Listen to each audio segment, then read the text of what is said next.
हाँ, अब हम लोग इसके बाद जो हम लोग थ्योरी पढ़ेंगे क्वाड्रेटिक इक्वेशन का ही, तो हम लोग जानते हैं कि x का मान निकालने का जो हमारा फार्मूला है वो ये था। किसी भी क्वाड्रेटिक इक्वेशन से अगर हम लोग x का वैल्यू निकालते हैं तो ये वो फार्मूला है जिस फार्मूले से हम लोग x का वैल्यू निकालते हैं, ये वो फार्मूला है ना।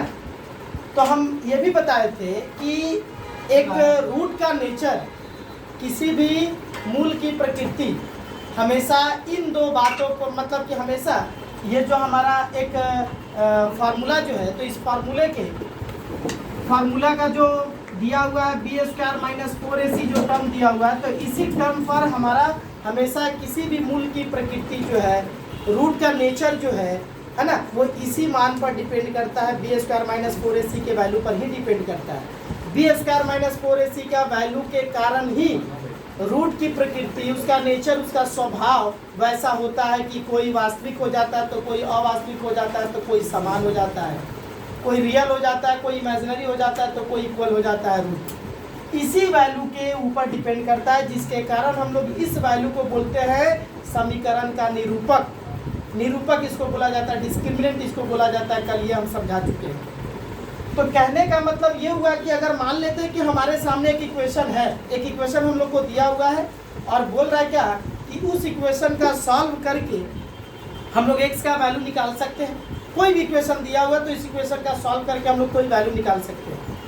अगर हमको बोल रहा है क्या कि बिना इक्वेशन को सॉल्व किए बताओ कि इस इक्वेशन का दोनों जो रूट होगा, उस रूट का नेचर क्या होगा, उस रूट की प्रकृति क्या होगी, किस टाइप का वो रूट होगा, रियल होगा, इमेजिनरी होगा कि इक्वल होगा कि क्या होगा, किस तरह का वो रूट होगा, बिना सॉल्व किए हमको बताना है। अब दिमाग में ये बात उठ रही है कि भाई जब तक हम लोग सॉल्व नहीं करेंगे तब तक रूट मिलेगा नहीं, दोनों मूल नहीं मिलेगा, x का दोनों मान नहीं मिलेगा जब तक हम लोग सॉल्व नहीं करेंगे, और सॉल्व करेंगे तभी मिल पाएगा।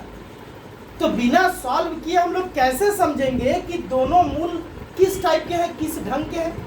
बिना सॉल्व किए तो कर नहीं सकते हैं। तो क्या तरीका है बिना सॉल्व करने के लिए? अगर बोला गया तो बिना सॉल्व किए हम लोग कैसे समझेंगे कि रूट का नेचर क्या है, दोनों मूल जो निकल के आएगा, x का जो दोनों वैल्यू निकल के आएगा वो वैल्यू किस टाइप के होंगे, किस तरह के होंगे। कल हम बताए थे कि रूट का जो नेचर होता है वो बेसिकली 3 तरह का हम लोग इसमें पाते हैं, और तीनों तरह का डिस्कशन कल हम लोग अच्छे से कर लिए थे कि क्या है। अब हम लोग समझने जा रहे हैं कि अगर एक इक्वेशन हमको दिया हुआ है तो उस इक्वेशन को बिना सॉल्व किए, बिना x का वैल्यू निकाले, बिना दोनों मूलों को जाने, बिना सॉल्व किए हम लोग को ये बताना है कि उस इक्वेशन का दोनों मूल किस ढंग के हैं, किस टाइप के हैं, मतलब उनकी प्रकृति कैसी, उनका नेचर कैसा, उस मूल का स्वभाव कैसा है। बेसिकली जब भी रूट का नेचर की बात अगर आएगी तो हमेशा यही 3 चीज़ देखते हैं कि रूट इक्वल है कि नहीं है, रूट इमेजिनरी है क्या, कि रूट रियल है क्या है, रूट बेसिकली किस टाइप के है, ये हम लोग को जानना हो। तो बिना इक्वेशन को सॉल्व किए, जब हम लोग इक्वेशन को मान लेते हैं कि एक इक्वेशन अगर हमको दिया हुआ उस इक्वेशन को हम लोग सॉल्व करेंगे, तो सॉल्व करने के बाद ही हमको पता चलेगा कि दोनों रूट उसका कैसा आएगा। जब सॉल्व करेंगे तभी पता चलेगा, और जब सॉल्व नहीं किए रहेंगे तो नहीं पता चलेगा। लेकिन यहाँ पे हम लोग अब ऐसा कंडीशन पढ़ने जा रहे हैं, है ना, हम लोग ऐसे चीज़ों को समझने जा रहे हैं जिससे हम लोग रूट को बिना निकाले, बिना सॉल्व किए, इक्वेशन का बिना सॉल्व किए हम लोग समझ जाएंगे कि उन दोनों मूल की प्रकृति कैसी होगी, नेचर कैसा होगा। हाँ, ये जो पढ़ने जा रहे हैं इससे दोनों मूल क्या है ये पता नहीं चलेगा, कि दोनों रूट का वैल्यू क्या है ये पता नहीं चलेगा, बस दोनों रूट किस तरह के हैं, कैसे हैं, उनका नेचर कैसा है ये बस पता चलेगा।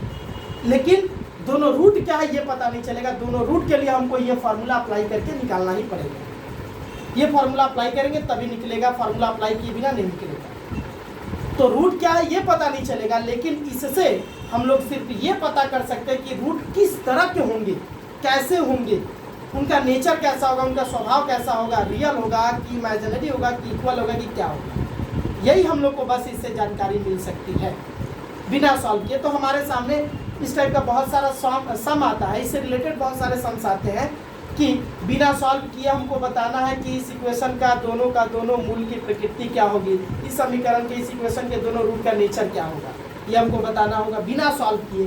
तो बिना सॉल्व किए क्या तरीका है, तो वो जो तरीका अभी हम समझाएंगे उसी से पता चलेगा। उसके बाद और भी इससे रिलेटेड बहुत सारे सम्स हम लोग को पूछा जाता है, सब हम लोग इस तरह के हर एक सम का हम लोग सॉल्व करेंगे। तो कहने का मतलब ये जो हमको दिया हुआ है इक्वेशन, इस मतलब ये जो हमको एक वैल्यू दिया हुआ है किसी तरह के क्वाड्रेटिक इक्वेशन को सॉल्व करने का, जो हमारा वैल्यू है, हमारा जो फार्मूला वो ये है। तो हम कल ही बताए थे कि इस फार्मूले में बी स्क्वायर माइनस 4ac यही पार्ट एक ऐसा है जो एक कॉम्प्लिकेटेड सा पार्ट है।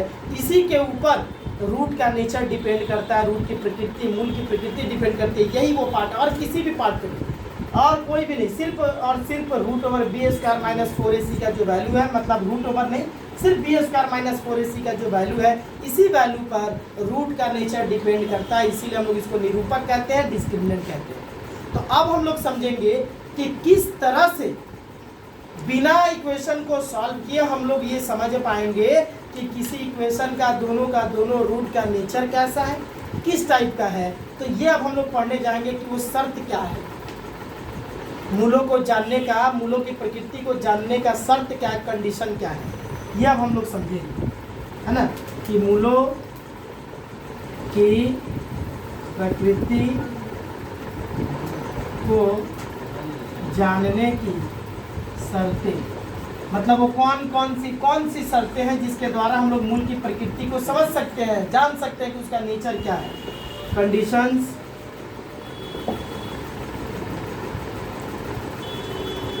Of the nature of the roots.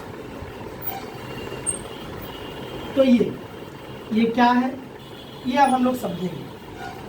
तो हम अभी बताएं कि किसी भी मूल की प्रकृति को अगर समझनी हो, उसका नेचर समझना हो, तो वो कोई नहीं बताएगा, सिर्फ और सिर्फ बी स्क्वायर माइनस 4ac का वैल्यू ही डिस्कस करेगा। बी स्क्वायर माइनस 4ac का वैल्यू ही बताएगा कि ये दोनों मूल की प्रकृति कैसी है, वो किस टाइप के होंगे, रियल होंगे, इमेजिनरी होंगे कि इक्वल होंगे, वो सिर्फ बी स्क्वायर माइनस 4ac का वैल्यू ही बताएगा। तो बी स्क्वायर माइनस 4ac का वैल्यू अगर हम लोग निकालते हैं और निकाल करके अगर हमारे सामने एक वैल्यू आ जाए, बी स्क्वायर माइनस 4ac का वैल्यू अगर हमारे सामने कुछ आ जाए, तो हम लोग उससे समझेंगे कि बी स्क्वायर माइनस 4ac का वैल्यू ये है, तो दोनों रूट किस तरह के होंगे, समान होंगे कि असमान होंगे। जैसे अगर दोनों इक्वेशन का दोनों रूट का वैल्यू अगर इक्वल आ जाए, जैसे एक 1 तो दूसरा 1, एक 2 तो दूसरा भी 2, एक 3 तो दूसरा भी 3, तो वो इक्वल कहलाएगा। और एक अगर 2 आया, दूसरा 3 आया, तो ये इक्वल नहीं कहलाएगा, ये अनइक्वल कहलाएगा, ये असमान कहलाएगा। आई बात समझ में? तो अब हम लोग मूलों की प्रकृति को जानने की शर्तों को हम लोग समझने जा रहे हैं कि आखिर बी स्क्वायर माइनस 4ac के वैल्यू पर डिपेंड करता है, लेकिन किस तरह।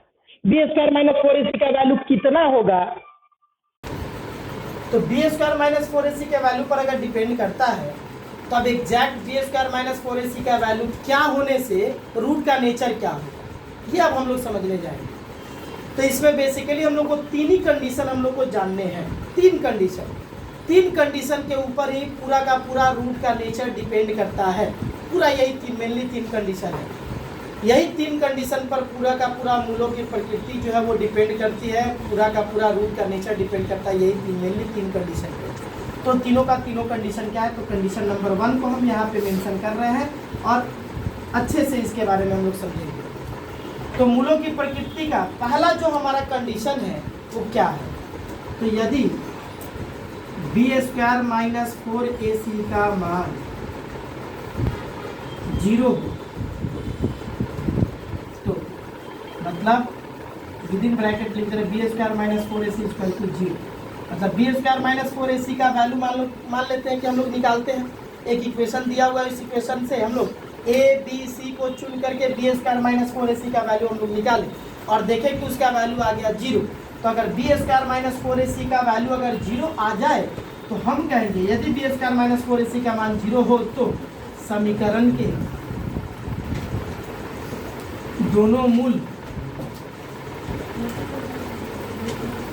वास्तविक एवं समान होगा।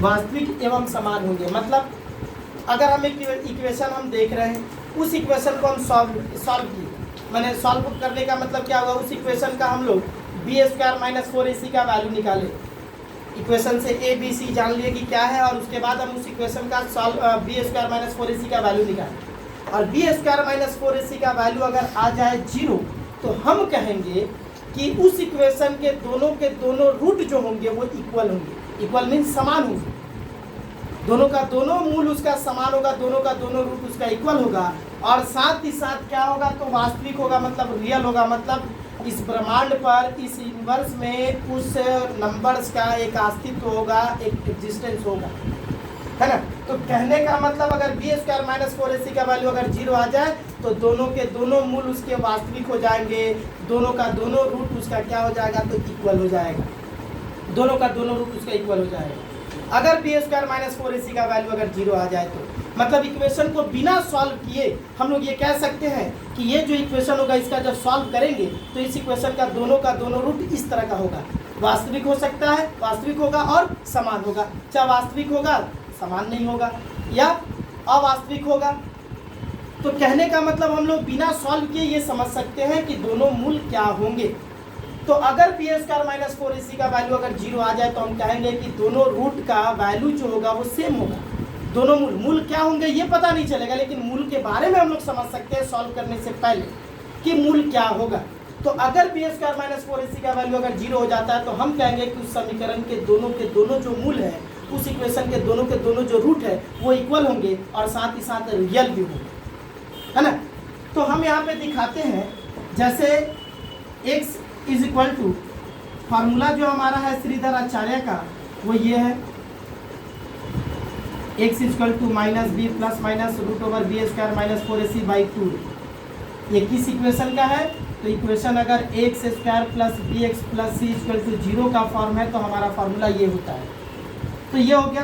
तो यहाँ पे क्या बोल रहा है, बी स्क्वायर माइनस 4ac का वैल्यू अगर हम लोग 0 ले लेते हैं तो ही दोनों का दोनों रूट जो होगा, एक्स का जो दोनों वैल्यू आएगा, इक्वेशन का दोनों रूट, समीकरण के दोनों मूल का मतलब क्या हुआ, एक्स का दोनों वैल्यू जो आएगा वो क्या होगा तो इक्वल होगा, समान होगा, एक ही होगा। तो देखते हैं minus b plus minus root over b square minus 4ac का वैल्यू कितना बता रहा है 0, रख के देखते हैं कि 0 अगर रख दे तो क्या होगा, यहाँ पे हम लिख दिए b square minus 4ac equal to हम 0 लेकर के देख रहे हैं, क्योंकि बोल रहा है कि बी स्क्वायर माइनस 4ac का वैल्यू अगर 0 ले लिया जाए तो एक्स का दोनों जो वैल्यू निकल के आएगा, दोनों मान निकल के जो आएगा, दोनों रूट जो होगा इक्वेशन का वो दोनों रूट क्या हो जाएगा तो इक्वल हो जाएगा, समान हो जाएगा। तो देख रहे हैं तो x equal to minus b plus minus 0 है तो 0 का रूट तो 0 ही होता है बाई 2। अब यहाँ से हम लोग x के दोनों मानों को हम लोग अलग कर सकते हैं, प्लस अलग माइनस अलग, तो माइनस बी प्लस 0 करके 2a अलग, फिर x का दूसरा वैल्यू माइनस बी, फिर माइनस लेकर के 0 अलग बाई 2a। तो x इक्वल टू 0 अगर माइनस बी से ऐड हो या सब्ट्रैक्ट हो उससे तो कोई फर्क पड़ने वाला नहीं है, तो 0 का तो कोई मतलब ही नहीं है, मतलब माइनस बी बाई 2a हो जाएगा, और यहाँ पे भी माइनस बी बाई 2a हो जाएगा, 0 का कोई मतलब नहीं। तो हम क्या देखें, जब बी स्क्वायर माइनस 4ac का वैल्यू जब हम 0 रख करके देखें तो सॉल्व हो करके हमारा x का जो दोनों मान जो आ रहा वो दोनों का दोनों मान सेम है, समान आया, मतलब x का दोनों मान समान आया, इक्वल आया, मतलब x के इन्हीं दोनों मानों को कहा जाता है समीकरण के दो मूल, रूट्स ऑफ द इक्वेशन यही कहा जाता है। तो x का जो दोनों मान आया, इस समीकरण का जो दोनों जो रूट आया वो रूट हमारा क्या आया, इक्वल आया, समान आया, है ना। तो कहने का मतलब ये हुआ कि ये जो हमारा मतलब कि इक्वेशन का जो फर्स्ट जो हमारा कंडीशन है वो ये हुआ कि अगर बी स्क्वायर किसी भी इक्वेशन का हम लोग निकाल रहे हैं, हम अभी एग्जांपल दे करके भी समझाएंगे कि हम लोग कोई इक्वेशन ऐसा पाए जिसमें बी स्क्वायर माइनस 4ac का जब वैल्यू हम निकालें तो देख रहे क्या कि बी स्क्वायर माइनस 4ac का वैल्यू हमारा आ गया 0। अब अगर बी स्क्वायर माइनस 4ac का वैल्यू अगर 0 आ जाता है तो हम कहेंगे कि उस इक्वेशन के दोनों जो रूट होंगे, x का जो दोनों वैल्यू निकल के आएगा वो दोनों इक्वल होगा, मतलब पहला अगर वैल्यू 1 होगा तो दूसरा भी 1, दूसरा 2 तो पहला 2 तो दूसरा भी 2, पहला 3 तो दूसरा भी 3। तो इस तरह के हम लोग लाखों करोड़ों इक्वेशन का एग्जाम्पल दे सकते हैं, केवल हम ही नहीं दे सकते हैं।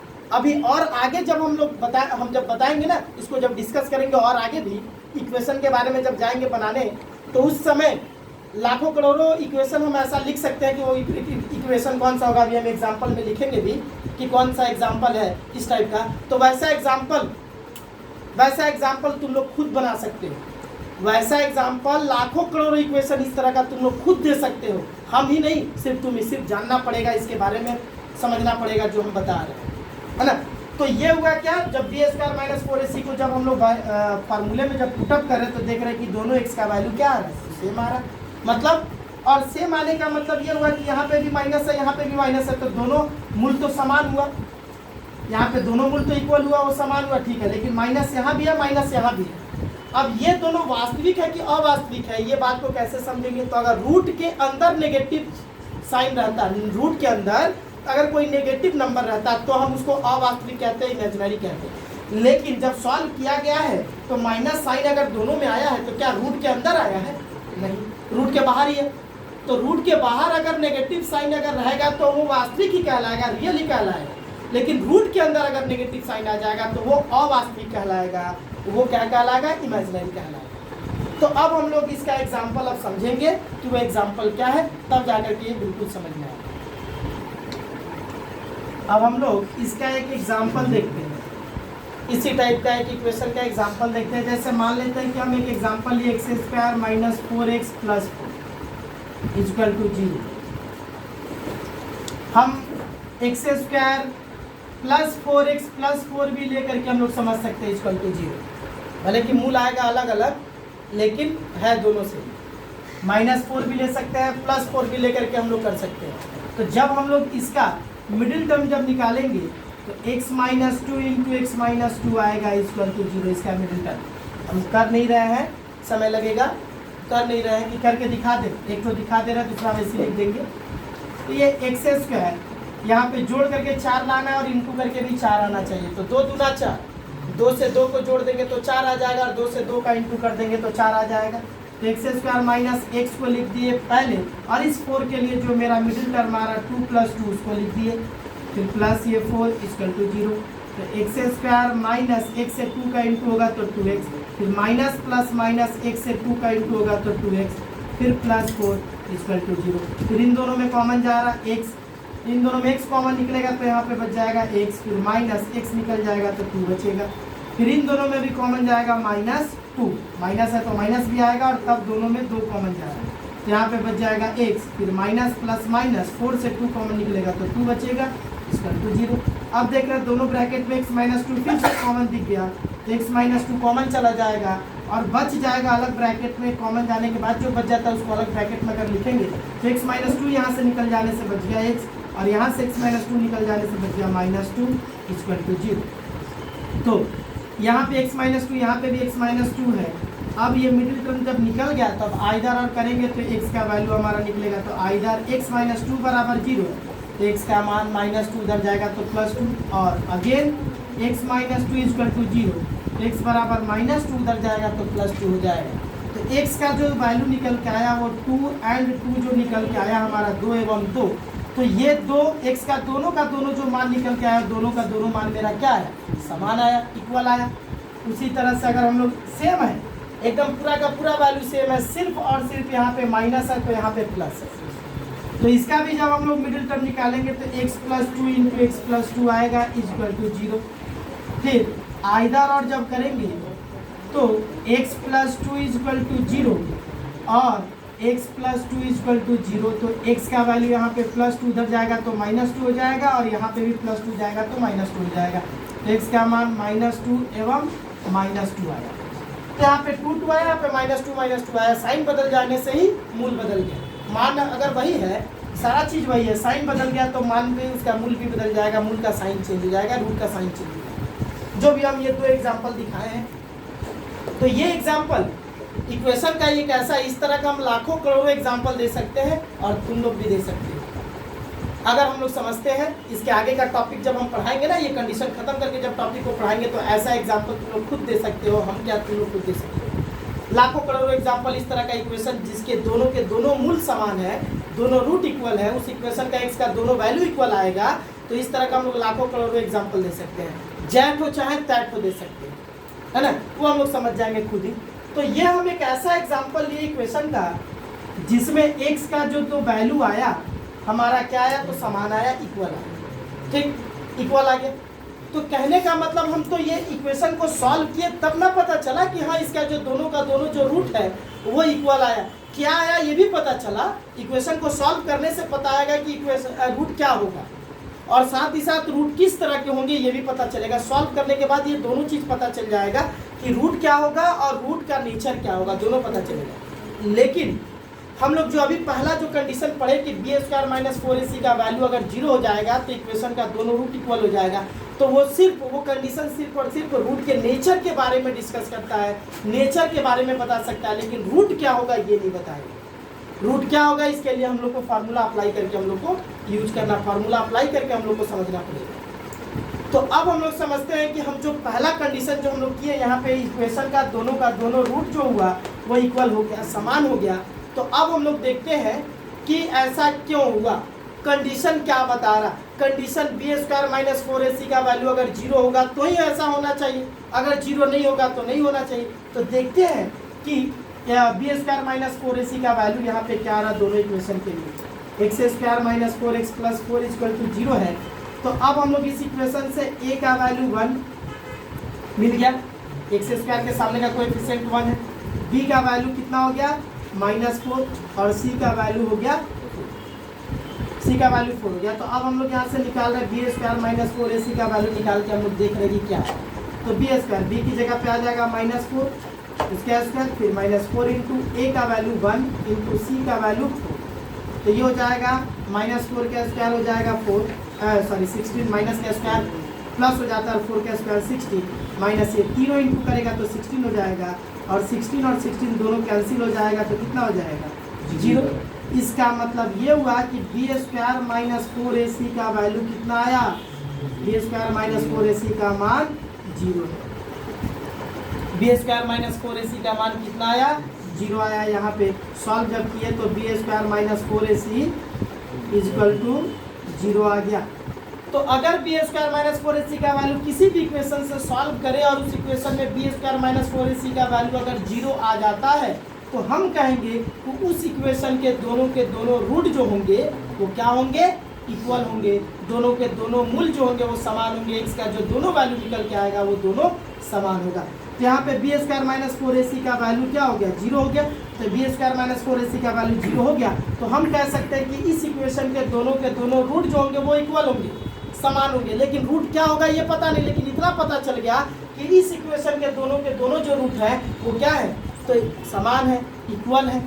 आई बात समझ में। तो इस इक्वेशन के दोनों root B square minus 4ac का वैल्यू 0 आ गया, तो हम कह सकते हैं कि बी स्क्वायर माइनस 4ac का वैल्यू 0 आ गया। इसका मतलब इस इक्वेशन का दोनों रूट इक्वल है, दोनों का दोनों मूल समान है। और समान है तो कैसे समान है, तो यहाँ पे हम सॉल्व करके भी देख रहे हैं कि दोनों का वैल्यू क्या होगा। इस इक्वेशन में x का दोनों वैल्यू क्या होगा, तो जब इस इक्वेशन को सॉल्व किए और सॉल्व करके देख रहे हैं तो इस इक्वेशन का दोनों जो वैल्यू है हमारा क्या आ रहा, तो 2 आ रहा और 2 आ रहा, मतलब दोनों वैल्यू इसका इक्वल आ रहा। कितना है ये भी पता चला सॉल्व करने से, और दोनों क्या होगा ये भी पता चला, रूट का नेचर क्या ये भी पता चला। तो इस इक्वेशन के दोनों रूट इक्वल है, 2 है, पहला भी 2 है तो दूसरा भी 2 है, तो दोनों रूट इसका इक्वल है, दोनों रूट इसका क्या इक्वल है, समान है। और कंडीशन को फॉलो किया, बी स्क्वायर माइनस 4ac का वैल्यू 0 आया। तो जब किसी इक्वेशन के बी स्क्वायर माइनस 4ac का वैल्यू 0 आ जाता है तो हम कहेंगे कि उस इक्वेशन का दोनों रूट क्या होगा, इक्वल होगा। लेकिन रूट क्या होगा ये पता नहीं चलेगा, सॉल्व करने के बाद पता चलेगा। तो बी स्क्वायर माइनस 4ac का वैल्यू 0 हो जाने से उस इक्वेशन के दोनों रूट जो होते हैं वो इक्वल हो जाएंगे। आई बात समझ में। अगर हमसे क्वेश्चन करता है कि एक समीकरण के दोनों मूल समान होंगे, इसका क्या शर्त है, क्या कंडीशन है, तो इसका कंडीशन यही है कि बी स्क्वायर माइनस 4ac का वैल्यू होना चाहिए 0। आई बात समझ में, बी स्क्वायर माइनस 4ac का वैल्यू होना चाहिए 0। अगर बी स्क्वायर माइनस 4ac का वैल्यू 0 हो गया, यहाँ पे बी स्क्वायर माइनस 4ac का वैल्यू 0 हो गया, तो इक्वेशन का दोनों रूट जो होगा वो इक्वल होगा। क्या होगा वो सॉल्व करने के बाद पता चलेगा, लेकिन इतना बता सकते हैं सॉल्व करने से पहले हम लोग इस बात को बता सकते हैं कि इक्वेशन के दोनों रूट जो होंगे वो इक्वल होंगे। आई बात समझ में। तो जैसे हम ये इक्वेशन लिए थे और इस इक्वेशन को बी स्क्वायर माइनस 4ac का वैल्यू हम निकालेंगे कितना आ रहा, तो बी स्क्वायर माइनस 4ac का वैल्यू आ गया 0। तो हम कह सकते हैं कि समीकरण x square minus 4x plus 4 equal to 0 के दोनों मूल क्या होंगे, समान होंगे, समान होंगे एवं वास्तविक भी होंगे, समान होंगे एवं वास्तविक है, वास्तविक होंगे मतलब रियल होंगे। तो क्या देखें, ये जो 2 और 2 जो आया है यहाँ पे, जब इसका जब सॉल्व किए हैं तो पता चला है कि इसका दोनों वैल्यू 2 और 2 आया। तो ये वास्तविक है कि नहीं है, रियल है कि नहीं है, ये दोनों का दोनों मूल इसका वास्तविक है, रियल है और दोनों समान है। तो इसको जो हम कंडीशन में लिखे कि बी स्क्वायर माइनस 4ac का वैल्यू 0 अगर हो जाए तो हम कहेंगे कि समीकरण के दोनों मूल वास्तविक है और समान है। तो दोनों समान भी है और वास्तविक भी है। यहाँ पे भी जब सॉल्व किया गया तो x का वैल्यू -2 और -2 आया, तो क्या माइनस का वैल्यू क्या वास्तविक नहीं कहलाएगा, रियल नहीं कहलाएगा, कहलाएगा। ये वास्तविक तब नहीं कहलाएगा जब ये -2 रूट के अंदर रहेगा, तब ये इमेजिनरी कहलाएगा। लेकिन -2 अगर है तो ये तो वास्तविक है, दोनों मूल समान है और वास्तविक भी है। यहाँ से अगर इस इक्वेशन से बी स्क्वायर माइनस 4ac का वैल्यू अगर हम लोग निकाले तो देखते हैं कि बी स्क्वायर माइनस 4ac का वैल्यू क्या आ रहा है इस इक्वेशन से। तो इस इक्वेशन से बी स्क्वायर माइनस 4ac का वैल्यू क्या आएगा, तो a के लिए 1 है, b के लिए 4 है और c के लिए भी 4 है इस इक्वेशन में। तो अब बैठाते हैं हम लोग वैल्यू, तो b के लिए आ जाएगा 4, इसका स्क्वायर माइनस 4 इंटू a का वैल्यू 1, c का वैल्यू 4, तो 4 का स्क्वायर 16 और ये इंटू करके 16 होगा, 16 से 16 कट जाएगा तो 0 हो जाएगा। तो बी स्क्वायर माइनस 4ac क्या आ गया, 0 आ गया। तो बी स्क्वायर माइनस 4ac का वैल्यू अगर 0 आ गया तो हम कहेंगे कि इस इक्वेशन का जब सॉल्व किया जाएगा तो इस इक्वेशन का दोनों रूट क्या होगा, समान होगा, इक्वल होगा और वास्तविक भी होगा, रियल भी होगा। आई बात समझ में। तो अगर कोई इक्वेशन हमको दे दिया हुआ है और बोल रहा है क्या कि बिना सॉल्व किए ये बताएं कि इस इक्वेशन के दोनों रूट किस प्रकृति के हैं, किस नेचर के, तो बी स्क्वायर माइनस 4ac का वैल्यू निकाला जाएगा और देखा जाएगा क्या है। अगर बी स्क्वायर माइनस 4ac का वैल्यू 0 आ गया तो हम कहेंगे कि इस इक्वेशन के दोनों रूट समान होंगे और वास्तविक भी होंगे, साथ ही साथ दोनों रियल भी होंगे और इक्वल भी होंगे। आई बात समझ में, ये कंडीशन पूरा